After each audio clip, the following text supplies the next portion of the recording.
Hello, everyone. Welcome. I'm Brian Ponder, Brian, the credit lawyer. I'm a New York trial attorney. I'm also admitted in federal court in a good number of different states. And welcome you all. We have a nice number of people here. What I was saying before everyone got on is I'm going to leave everyone unmuted. What you can do is you can actually mute yourself until you have a question, and then you can interject at any time. You're not gonna throw me off because I have notes. Why? There's 4 of them. Oh, So that's why you telling me I don't want none. okay. So Ms. Spence or whoever, what I was saying, I'm actually go ahead and mute everyone. Let's see. Let's mute. All right. Okay. So I just mute everyone except myself.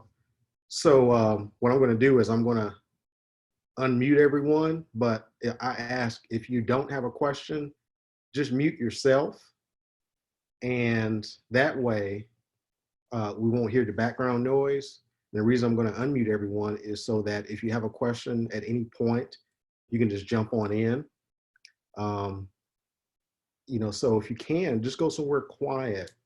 We're not going to take long. Just go somewhere quiet so we won't have the background noise and have a clean presentation. So I'm going to unmute everyone. But again, if you have background noise or if you don't have a question, you can just mute yourself by clicking the microphone. If you want to put a face to your name, you can start your video. You don't have to. If you're in quarantine wear, that's perfectly fine. All right, so I'm going to unmute. All right, and so everyone, if you don't have a question or if you have background noise, just mute yourself. So we're going to get started. I'm Brian Ponder, Brian, the credit lawyer, trial attorney.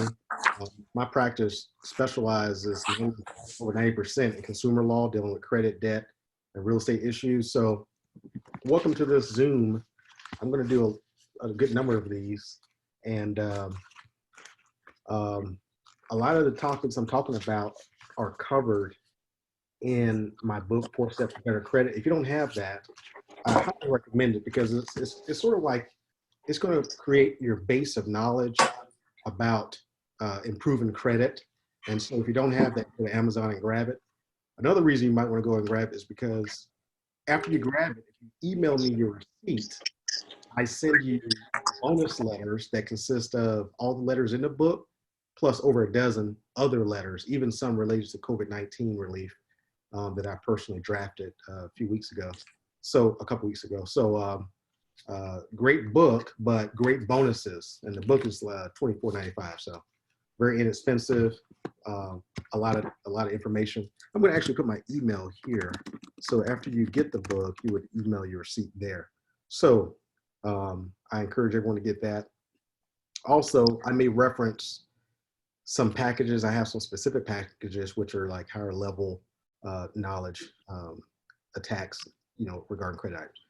So look, tonight we're going to talk about my favorite top 10 sections of the FCRA. Now the FCRA is the federal statute that governs credit reporting, consumer reports, consumer reporting agencies, furnishers of credit information to consumer reporting agencies. That's the FCRA, Fair Credit Reporting Act. FCRA.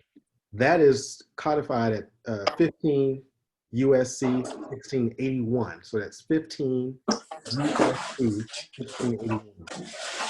And because we have noise from you, so yeah, if you're not talking, it picks up pretty good. So you can probably just mute yourself everyone if you don't have a question. Or maybe I can mute you. Okay. All right, great. So look, I'm going to actually share my screen and we're going to look at the code. Okay. We're going to look at the FCRA. So to get to the FCRA, you can just type in Google FCRA, or you can type in 15 USC 1681. You may see lawcornell.edu. Again, mute yourself. Cornell has a Legal Information Institute, which is like a free resource to pull up these statutes, and you'll look at it here. And the whole statute consists of sections from 1681 all the way to 1681X. And so we're going to pull out my favorite top 10 of these. So all of this here that you see is the FCRA. So the FCRA itself is 15 USC 1681 through 1681X. And so each of these lines are sections of the FCRA. So we're going to talk about my top 10. And if you just join, you can mute yourself, and then you can ask a question, you can unmute yourself. So let's start here. Let's start. All right, so number one, my top 10. My number one, and this is not in order of importance. All of these are important, but definitely my top 10 of all these sections here. You see it goes to X. I would say 1681A. Why? These are the definitions. So when you're talking about consumer reporting agency, consumer report, this is where you define what you're talking about. So a lot of people say credit bureau. There's no legal, that's not the legal name for a consumer reporting agency. And so let's go over some of these definitions. For example, so this section would be 1681A, that's the section. Down here are subsections. So this entire thing, all of this is this section. Each thing defined below, each subsection is a subsection, right? So let's look at some definitions. So a person. So a person means any individual, partnership, corporation, trust, estate, cooperative, association, governmental or government subdivision or agency or other entity, okay? So a person basically can mean a natural person, which is an individual, like you and I are individuals, natural people, or artificial entities, artificial persons, which would be the partnership and other entities, okay? So consumer. So when you hear the word consumer, we hear that a lot, right? Consumer report. Well, that's a report consumer means individual. Individual means a natural person. So a person that has blood, that's a natural person. So a consumer cannot be a business, for example, right? So a lot of the rights, all of the rights in the FCRA relates to consumers. So this has nothing to do with businesses. So here's your definition of consumers. All this is very important. Consumer report. Now, a lot of you may try to call it credit report, but the legal definition actually is consumer report. And so I encourage you, when you write disputes, that you refer to the consumer report, because there's no such thing legally as the credit report. So the consumer report means any written, oral, or other communication of the consumer by a consumer reporting agency. CRA is how that's abbreviated, consumer reporting agency, bearing on a consumer's credit worthiness, credit standing, credit capacity, character, general reputation, personal characteristics, or mode of living, okay? So that's a consumer report, and that's what a consumer report is about, okay? So that's a good thing here. This right here talks about what a consumer report does not include in this exclusion section right there. Let's go down. Let me tell you some other definitions. Investigative consumer report, it tells you what kind of consumer report that is.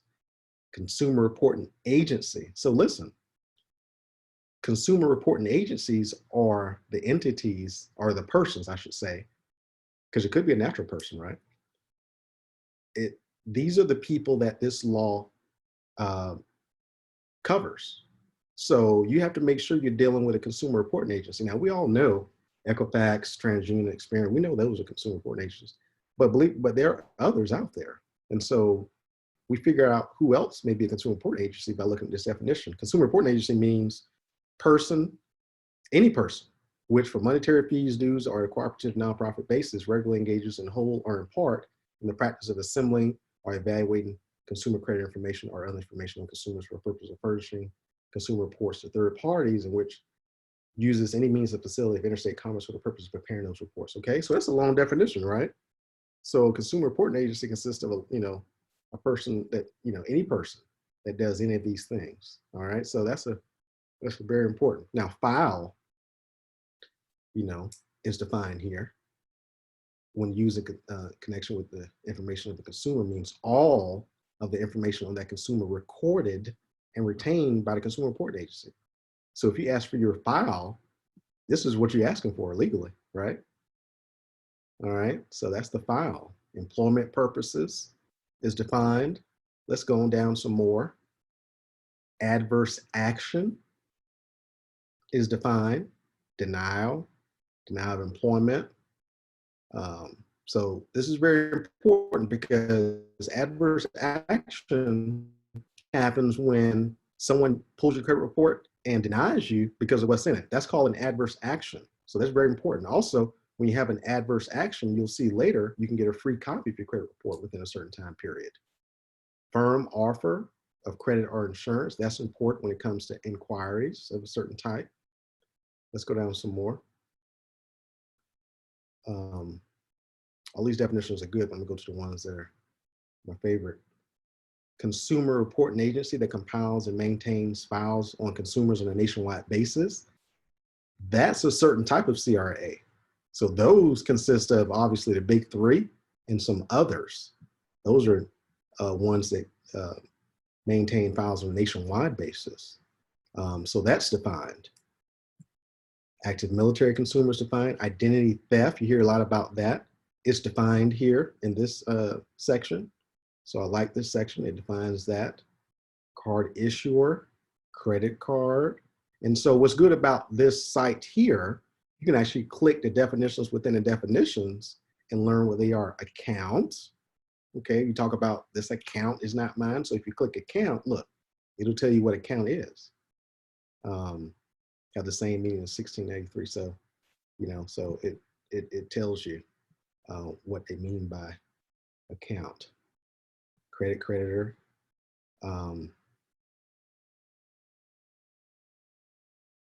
commission, nationwide specialty consumer reporting agency. That's a certain type of CRA.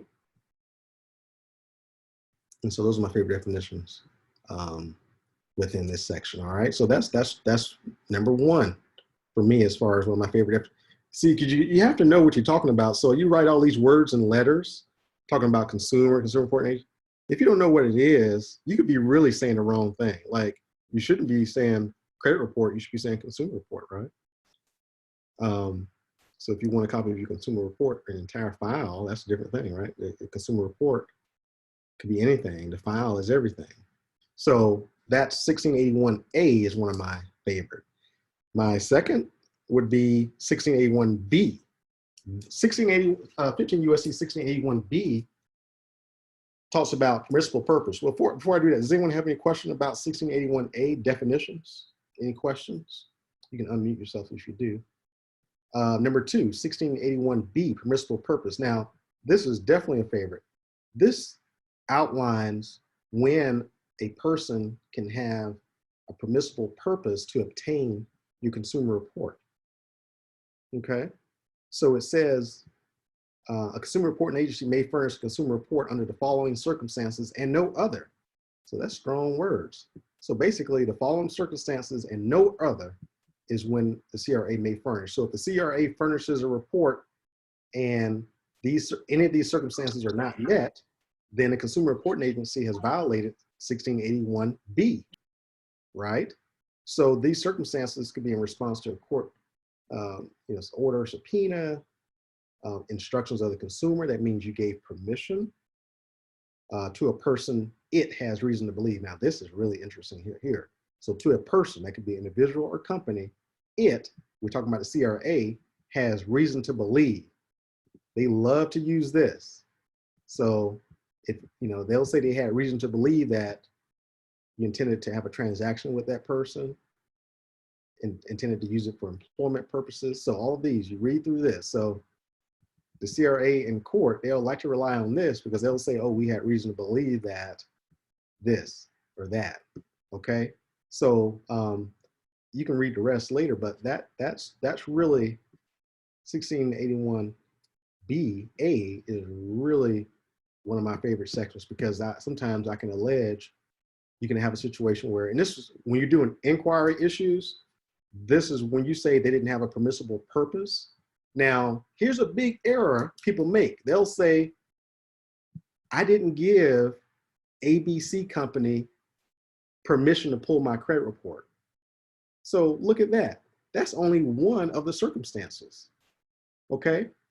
So if you say that, that doesn't mean anything because now, guess what? Maybe you intended, maybe there's information where that causes the CRA to have reason to believe you intend to do a transaction. If that's the case, then you don't need to. Okay. So that's a big mistake when people have inquiry disputes. They'll just say, oh, I didn't authorize ABC company. Well, you know, it could be any of these other things though. So I like to say, well, the person didn't have a permissible purpose because permissible purpose includes all these circumstances. But sometimes, you know, you will include that, you know, you didn't authorize it, but you want to say at some point in general, that person had no permissible purpose. And when you say that, you're talking about all the circumstances. Any question about this one? So that's my second on my list, 1681B. The next one is 1681C. 1681C is formally says requirements relating to information contained in consumer reports. That really doesn't tell you anything.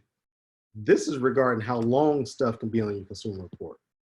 This is about how long stuff can be on a consumer report, okay? A lot of you already know about 10 years for bankruptcy stuff.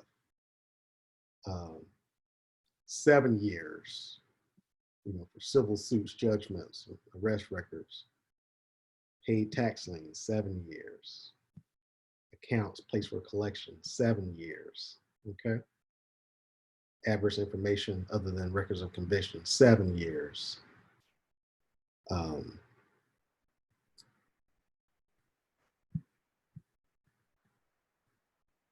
Yeah, so this is where those 7 and 10 years come from. Section 1681 C. Let's see if we have any question here. We got a chat. All right. Advance didn't have a question. He made a statement about 7 years and 6 months for collection. That was just a comment. So the timelines are here on how long things can be on there. Now, let me tell you this. This is a big mistake people make. People think, look at what it says. It says, for example, by no more than 10 years. That doesn't mean it has to stay on there for 10 years. This means a consumer report cannot report it longer than that time period. That does not mean they have to report it for 10 years or 7 years. All right, so you have to understand that because a lot of people get stumped on that. Even a consumer reporting agent is trying to come back and say, well, we have to report it for 7 years. That's not what this says. So take this away. You know, not only can you come back and read this to see how long any of these things can be on here, but understand this is a limitation period, not a requirement period. Huge difference. And this answers the question of many people, can this come off? Can this come off? Yes, anything can come off. It does not have, nothing has to be on a credit report. They can delete it. It's just that this law says they can't have it on after this number of years. It does not mean they have to have it on there up to this number of years, okay? So I want y'all to really understand that. So that's my third top section. Any questions on that one? All right. So my next one, number 4, is 1681C2. Now, this is a block of information resulting from identity theft. Now, identity theft is very prevalent. I've had my identity stolen several times. Credit card stuff. I usually I catch it before it gets to the credit report. But anyway, if an identity theft situation lands on your credit report, so someone steals your identity and gets a credit card or something or whatever, it can be anything. It doesn't have to be credit. It can be medical, anything. You have to understand 1681C2 because that's a special circumstance. You don't have to go through the long month dispute process. If you submit information that shows that you're a victim of identity theft, look at this. No later than 4 business days after the date the Consumer Reporting Agency receives it, they have to block that information. Okay, so that's a huge difference. I think someone, oh, someone writing. I don't know how that writing got on there. Okay, but that's very important. However, you have to be sure to give them all these things in order for it to work. I'm trying to see how do I erase this stuff. Let's see. Erase it. I'm not sure. Okay, so yeah, so look, if you have an ID theft situation, you have to include an appropriate proof of your identity, a copy of identity theft report, which can be obtained online. You can go to identitytheft.gov. Identification of the information that's stolen. That's a result of identity theft. A statement from the consumer that information is not relating to any transaction by consumer. So those are only 4 things that you have to provide. Okay, so if you don't provide all of this, you know what's going to happen? They're going to treat it like a regular dispute. Because if you don't provide each of these 4 things, all of them, they don't have to do this block within 4 days.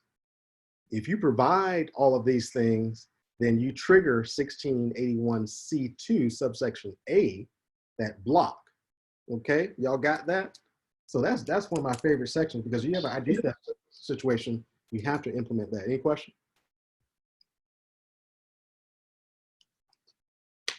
No question.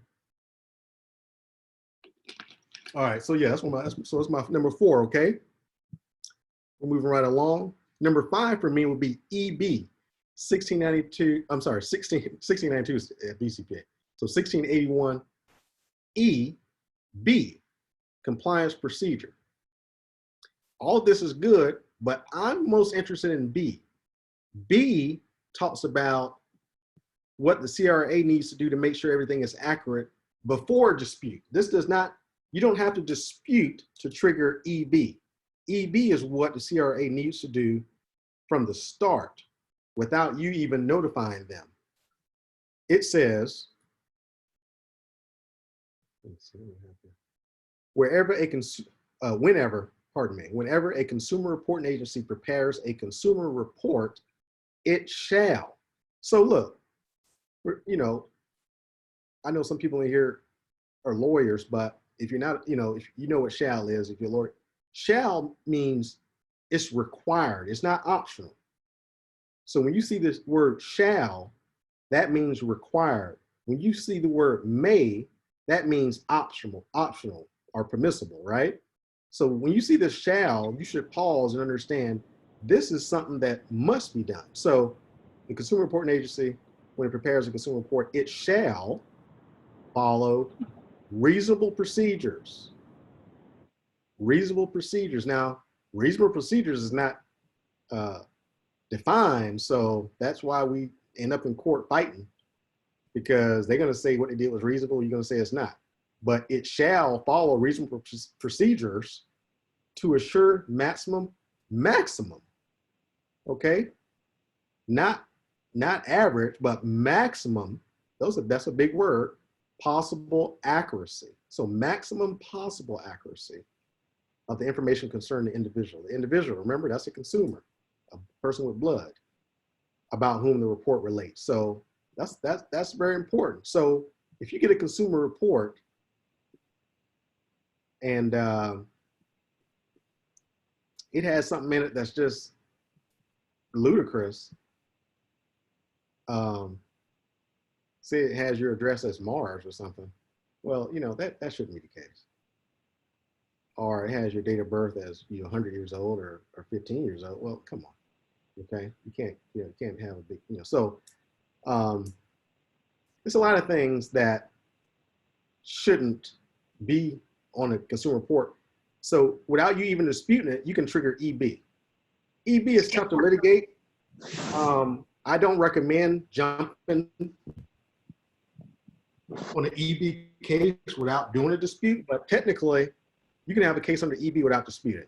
But to save yourself a lot of headache, I don't recommend just jumping on a case under EB without having to go through the dispute process, okay? But this is the requirement, and that's very important. So EB, that's my number 5. Any questions about that? Number 6 is 1681G, all right? So 1681G talks about disclosures to consumers. All right. So that means that means you can get a copy of your file.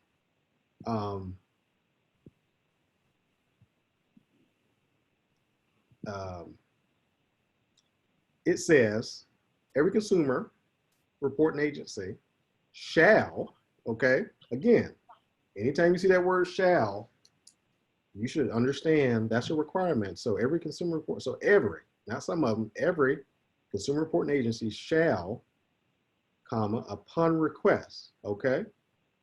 So they're not gonna do it if you don't ask them. So upon request and subject to this. So if you click that, it'll tell you subject to that, okay? Clearly and accurately disclose to the consumer all information in the consumer's file at the time of the request. Well, they don't do that. You don't get the whole file in line. This law isn't line, but a consumer reporting agency, they don't give you the whole file. They don't give you the whole file. So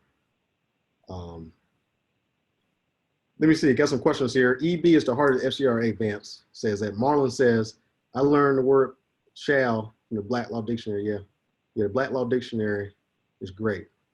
How many CRAs are there? I forget the exact number, but when you get my book, I actually send you the list. I have a 2020 list of them, of all of them that are known by the CFPB. And so that's part of the bonus letters. I do send you a list of all the CRAs that are known. Now, this list, I mean, obviously people that are CRAs that are not, registered or doing business that may be out there are not on that list, but all the known ones that the CFPB knows about, I have a list and I send it to you. It's a lot of them. It's not 3. We're talking about dozens. Okay. So anyway, this is a consumer. This is important because it says a consumer basically has a right to get it. Well, take a look at his file, his or her file. Okay, that's one of my favorites. So that's number 6. Number 7 is 1681I. Okay. Let me say something about disclosures. Have y'all heard about that 609 letter? 609 is a different nomenclature. Instead of having 1681G, 609 relates to 1681G. That is an incorrect letter and an incorrect designation, because if you're talking about a 609 letter, all that letter is doing is asking for a copy of a disclosure of a consumer of a file. You can't get documents from the CRA with that letter. You can't dispute with that letter. That's totally wrong. So, anytime you hear someone say 609 letter, that is totally wrong. They're talking about this 1681G. So section 611, if you count down 2 more from G, will be I. This is actually the section that deals with disputes, okay? So please, please, never refer to your dispute letter as a 609 letter, please, because that's not what it is. It's a 1681I letter, or section 6011. Vance, how many CRAs are there, Mr. Ponder? Go RE investigations. Okay. So,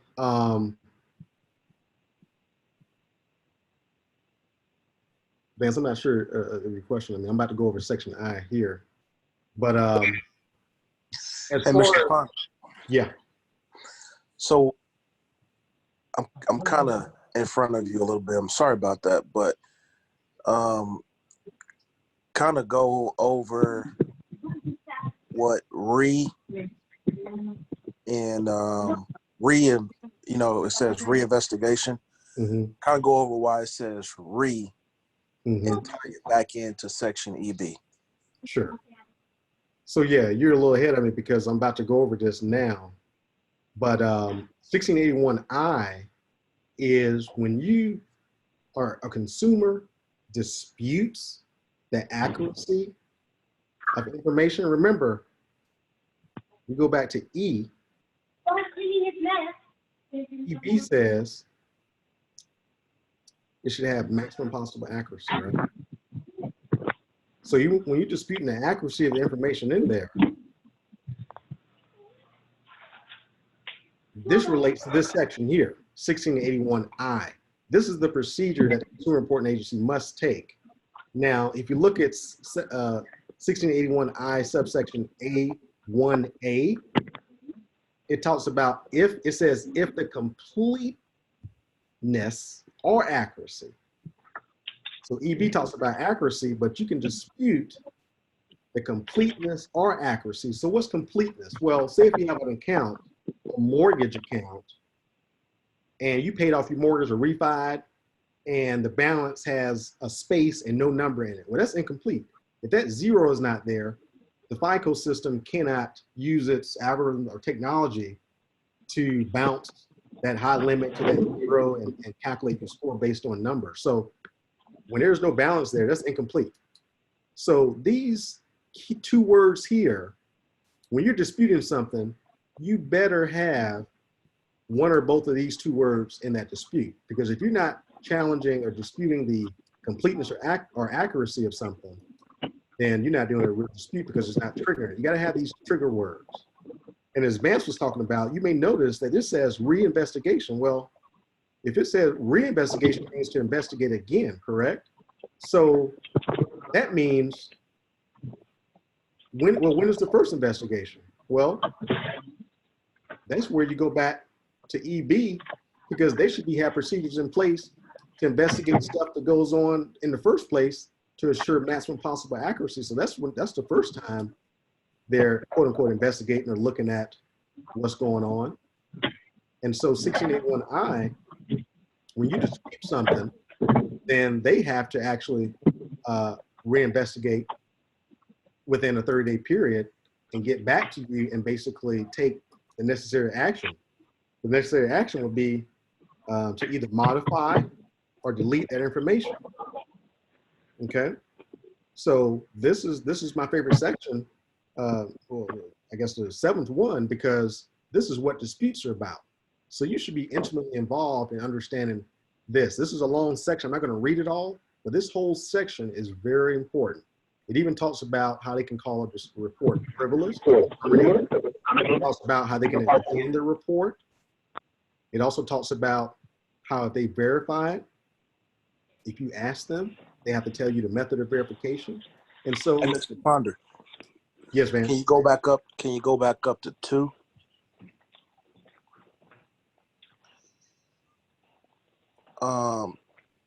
Yeah, right there. A in general, 2A, yes. Okay. I guess the linchpin of this statute would be that last sentence. The notice shall include all relevant information regarding the dispute that the agency has received from the consumer or the reseller. Mm-hmm. That's important too, because of the language, because of the communication between the CRA and the furnisher. So it's very important, I guess, when you're in litigation to subpoena everything you can regarding the communication, because the communication technically is done through the eOscar, which is owned by the CDIA, and then you have to subpoena it through the CDIA to see exactly what was Thanks, transferred over Got it, and Vance. things of that nature. Thank you for your input there. What Vance is actually talking about is behind the scenes stuff that should take place. You as a consumer disputing will not be privy to this unless you're in litigation. So all of this section is very important. I'm pointing out stuff that you need to be sure to have in your dispute. You should be disputing the completeness or accuracy of something. But yes, behind the scenes, whatever you furnish in your dispute, they have to turn that over. All relevant information regarding dispute that they receive from you or the reseller. Okay, that's what Vance was referring to. They're not going to send that to you. You would have to be in litigation and get some discovery to figure out if they did that. But these are requirements of when they do a dispute here. Okay, even before the expiration, they have a 5-day period from when they receive that dispute. That they have to provide notification of the dispute to the person who provided the information that's being disputed. Okay. Now, again, you won't be privy to that whether they did that in 5 days, unless you're in discovery and figure it out, right? Because they don't. The law, the FCRA doesn't make them tell you that outside of litigation. Again, here's some stuff about frivolous or irrelevant. They can terminate something what they consider frivolous. They have to let you know, though. Okay, they have to let you know. Let's see. Treatment. If they determine, and it's sad that they have to determine because you're telling them, you tell them, and it's about you. But anyway, anything that's inaccurate or unverifiable, they have to promptly delete it or modify it as appropriate. Okay. So here's the next 2 keywords. Okay. You remember up top I told you need to be sure to have the words complete in it. You got to be so basically say something is incomplete or something is inaccurate. Those are 2 keywords. The second set of keywords is you need to tell them whether they need to delete something or modify it. Because guess what? Look, this is the treatment.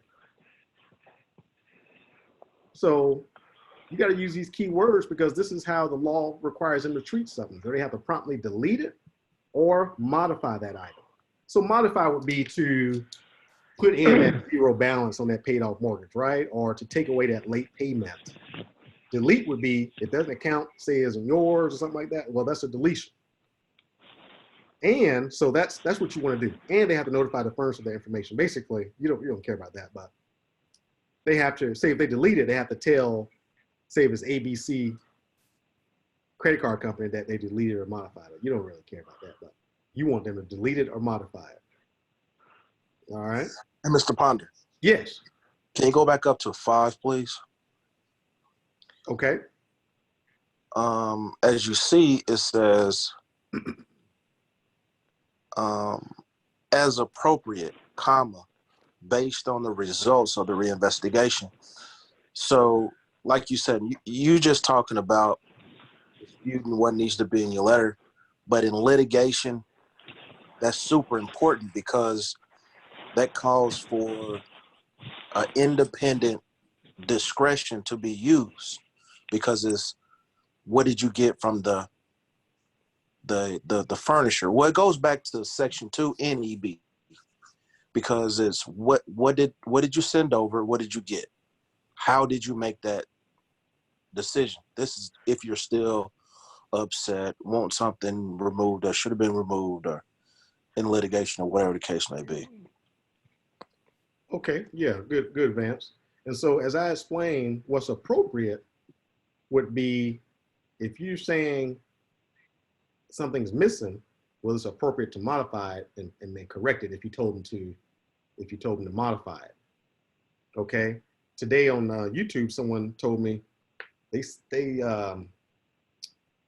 they disputed something, and the CRA deleted the whole account. Well, that's not appropriate.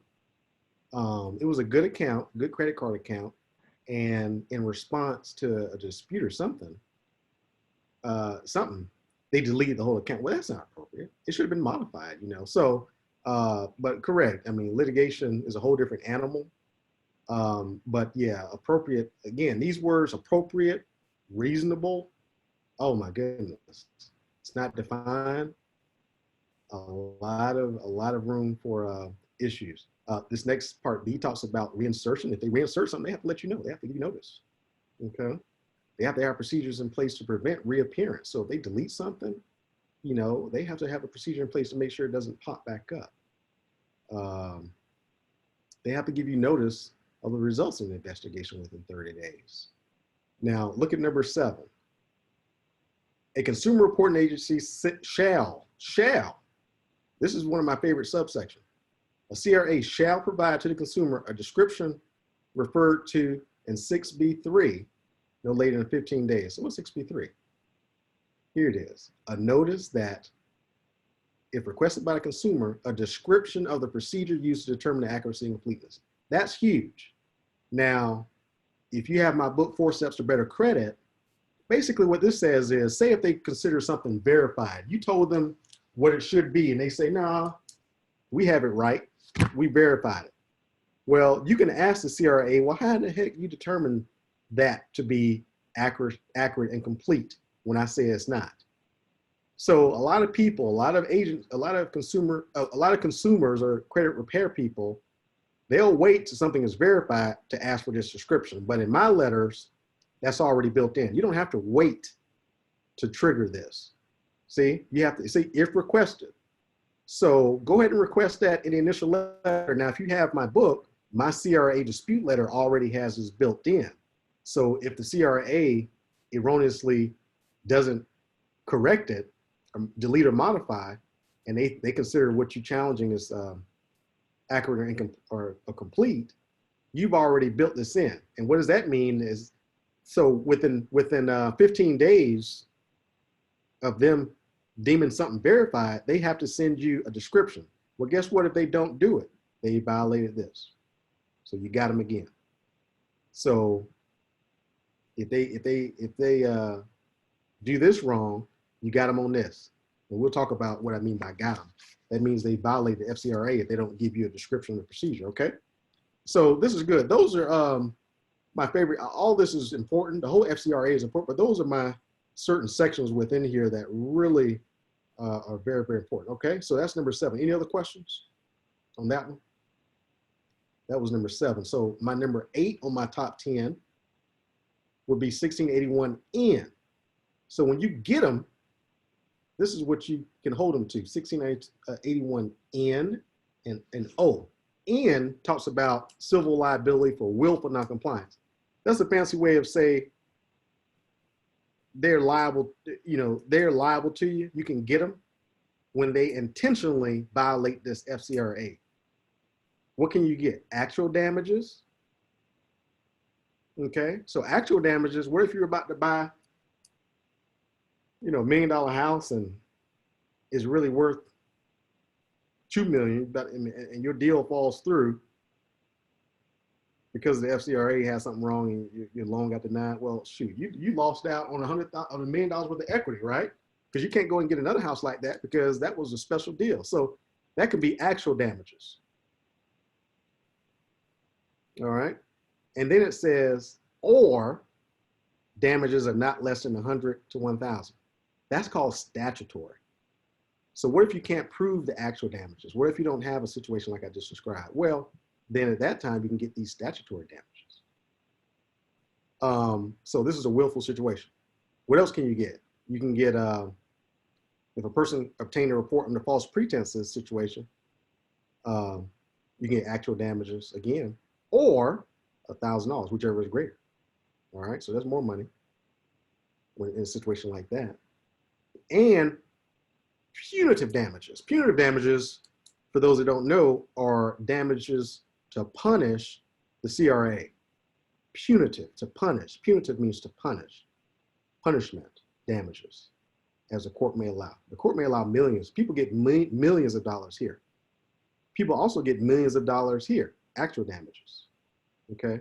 So, but punitive, again, it's like punitive, you gotta think, this is $1 billion company. So how much money do you have to make $1 billion company pay to punish them? A lot, right? You know, it's like me telling you, you do something, you do me wrong, and you're made to pay me $10. Well, that's not going to punish you. You know, if you make 100,000 a year, $10 is not going to punish you. Okay, so this is huge. And so willful, you have to prove that the CRA did something intentionally, right? So this is why it's my favorite section. And you can get, of course, court costs, reasonable attorney's fees. Okay, that's my section that's number 8 on my list. Any questions here? Next, 1681O, similar to the N, except this is for negligent noncompliance. So negligent means they didn't mean to, but they should have known better. Negligent. Negligent, you know, when you have a duty, but you fail that duty. So they have a duty and they fail, but you can't prove they intentionally did it. What can you get in those situations? You can get actual damages. Okay. You notice there's no statutory here. So you have to prove your actual damages here. So you have to prove what damages you sustain. That's what you can get if it's a negligent situation. And then, of course, court costs, attorney's fees. All right. Now, if you look down here, if the court finds that you brought that action, you were unsuccessful, and it was in bad faith, they can make you pay the other side's attorney's fees. All right.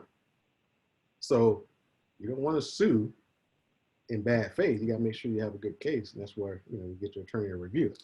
All right, that's number 9. Number 10. So we had number 10. We got a little time for questions after this. So number 10 will be 1681Q. Where's Q? This is a good one, y'all. This is talking about obtaining information under false pretense. So this is where you got someone pulling your report under false pretenses. Any person who knowingly and willfully. So and, remember, and is like a shall. So and means you have to have both of that. So this person has to be doing it knowingly, not accidentally. Knowingly is you know what you're doing. Willfully means you intended to do it. So you know what you're doing and you intended to do it. Obtain information on a consumer. So a consumer would be a natural person from a consumer reporting agency under false pretenses shall be fined under Title 18. You can look that up. Title 18 would be, like this is Title 18. You go here and go to Title 18. In prison for not more than 2 years or both. So that's serious. So if you have a situation where you have an inquiry by a company, well, obviously, a company can't go to jail, so they got to point to someone. So you can use this in helping just, with inquiry situations to let them know, hey, you pulled my report under false pretenses. They're going to say, oh, well, we thought you owed a debt, so we pulled it because it's collection. Well, no. So you can use this. This is very strong because this makes it criminal to obtain a person's report under false pretenses. Look, that's my top 10, folks. Let's open this up for questions. Let's talk. What questions do we have here? You can unmute yourself and let's talk. Let's talk. Who has questions? Hey, Brian, this is Derek Cousins here from Dallas. All right. Hey, hey, man, I have a question about the number 4, the identity theft, and specifically where it says they have no later than 4 business days after the CRA receives it. Oh, yeah. How do you recommend we go about attacking that? Do we just use the standard? I actually have your book, by the way. I just bought it. And do you recommend just using the regular CRA letter and is there a certain language or is there a separate letter that you recommend for this exclusively, this kind of dispute? I would pull this up, and you don't have you could use the CRA dispute letter, and you would just say it's a a result of identity theft. But in that section that's highlighted in yellow, Right. you will need to be sure to enumerate and close. Please find. Well, first you would say it's a result of identity theft. Okay, just period.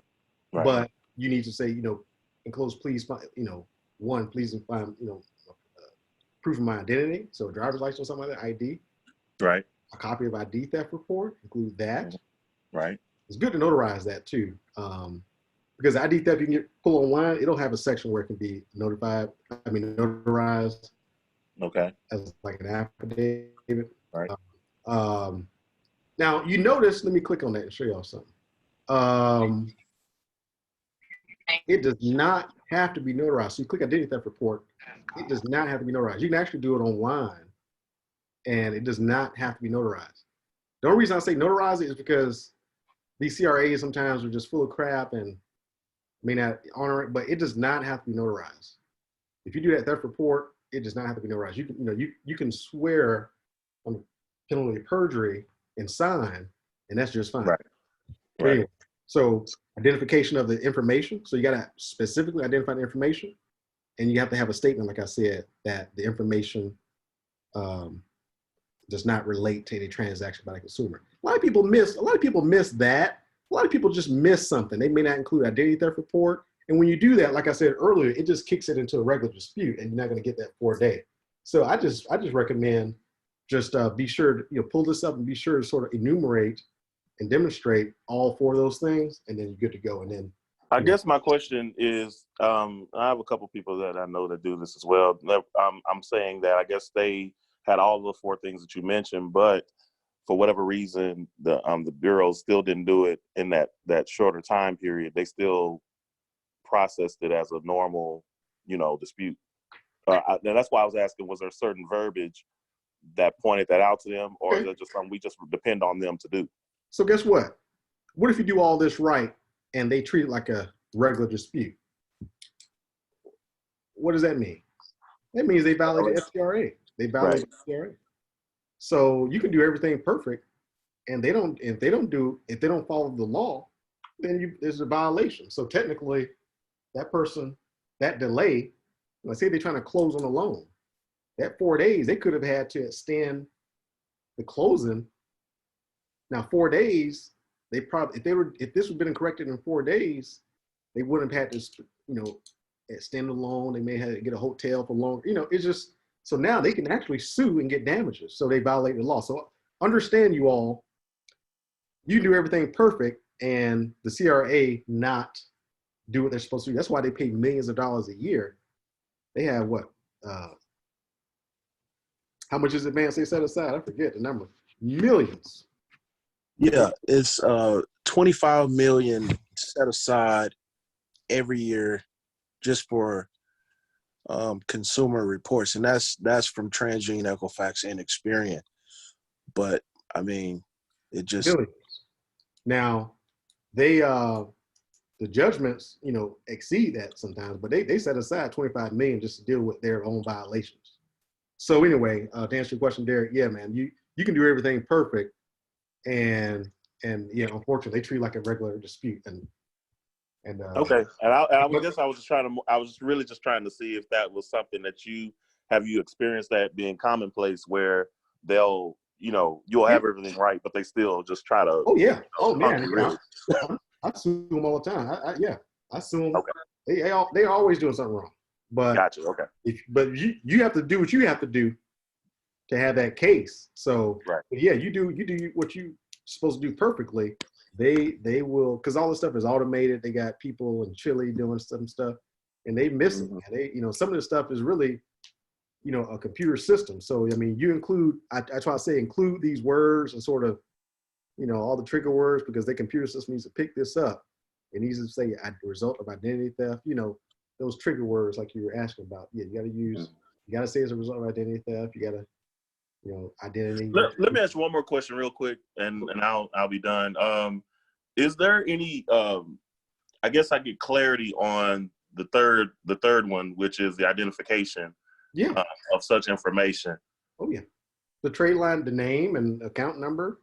You can. Oh, okay. I thought a I copy of didn't it. know if that meant like proof or some other kind of proof. Okay, No. cool. I got you. No, you identify what that trade line is. Gotcha. So you Okay. can include it, circle it, or you can identify it by name and account number, balance, something like that. Gotcha. Okay, thanks, man. Yep. Good question. So, but yeah, this is common, man. It's actually pretty common. They, like I say, it's also common. People don't include all of this stuff, nice and neatly. But it's common that when they do, sometimes they don't do what they're supposed to do. But yeah, the trigger words, you gotta, sort of identify, say identity theft and sort of trigger it. And like I said, in that letter, when you say, remember, you're gonna tell them when you tell them what to do, you tell them to delete it or modify it. So I would say delete it within 4 days, to sort of make sure they understand this is a 4-day situation. In my letter, CRA letter, you'll see it says, do this, delete it or modify it, and send me a report within 30 days. So you would change that 30 to 4 if it's identity theft situation. All right. So a lot of people may leave that 30 days in there, and now they're going to treat it like a 30-day situation. So Gotcha. I would include that 4 days. Yeah, that makes a lot of sense. I appreciate that. You will. Yeah. So we're doing, let's see what we got here. We got a type question. So we got about 4 minutes out. Jay says, can I dispute inaccurate and incomplete items on all negative accounts to include the personal info update in the same letter? So it's a good question. I get that a lot. I do not recommend that. Yes. The question is can. Yes, you can. Do I recommend it? No. Because why? If they make a mistake and don't do something, I want to separate that mistake from the other things. Now, so I recommend, say if you're doing Equifax and you got 10 different things you're doing, trade lines and addresses that you're dealing with, yeah, you can put it in one letter. I don't recommend it. So I would recommend if you got those 10 different letters, one for each one, put it in the same envelope, save yourself some postage. But no, I don't recommend putting it all in one letter, because if they mess up one, I want you to be able to pull that one letter and let that be the only exhibit that you're dealing with in court and not combine the other things. All right, Jay? Any other questions? Well, this is Vance again. Not too much a question, but going back to pulling the reports under false pretenses. Yeah. Yes. So I had that happen to me, and I contacted your firm, and your firm helped me out. We successfully. I remember that case. Got a monetary, judgment of out of it, of, if I can say it, but 10 grand or so.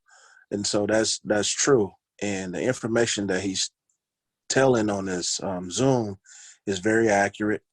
And I know because I hired his firm to help me out with that situation. Yeah, we got very aggressive. You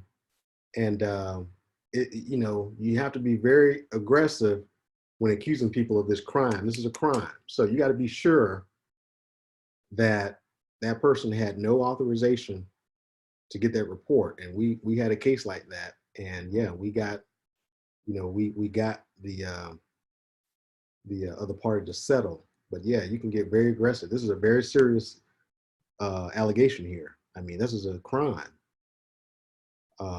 You can go to jail up to 2 years. So I don't pull this that much, but when I do pull it, a lot of people, it's an issue, real big issue. So we're down to our last minute. Any questions? How did we do? Tell me, give me some feedback. How did we do? We'll be able to watch the replay. Yeah, I think so. I may let it replay. It's sort of sometimes I may do a replay. I like people to be here live, but I may do a replay. So how do we do, everybody? Anybody wants to give me some feedback? Did I do horrible? Great as always, man. Appreciate it. Oh, thank you. I appreciate that. Awesome. Great information. I learned a lot. Oh, awesome. Jay didn't hear the answer to what? Jay, to your question. Jay, I said, no, I don't recommend putting all your disputes in one letter. Separate letters, but you can put it in one envelope.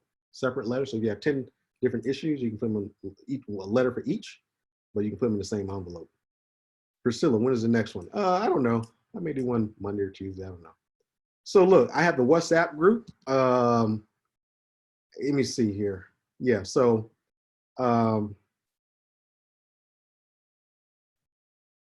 if you're not in the WhatsApp group, you can message me on social media and I can send you the link, because that's where I post the Zoom link. And this is free. I'm going to be doing these for free at least until my birthday, April 20th. And then I may, I may convert these things to some type of subscription, but these are completely free. Y'all are what's called, I'm gonna probably give some of y'all a certificate deeming you a credit master. If you look at least 5 of these presentations, you're gonna be what's called a credit master. I give you a certificate. Y'all are credit masters. Because this stuff, I'm telling you, this is not, you're not gonna find this stuff. This stuff is at this level of information. All right, thank you, Rhonda. So yeah, we're at 11:01. Look, good night, everyone. Thank you for joining. Join the WhatsApp group. If you don't have it, message me. I'll get you on there. And thanks for participating. Have a good night, everyone. Would you got a replay for this too? I might. Okay. I think so. I'll post it in the WhatsApp group if I do. Okay, thanks a lot. Have a good All right. night. You're very, very, very welcome. All right, everyone. Good night.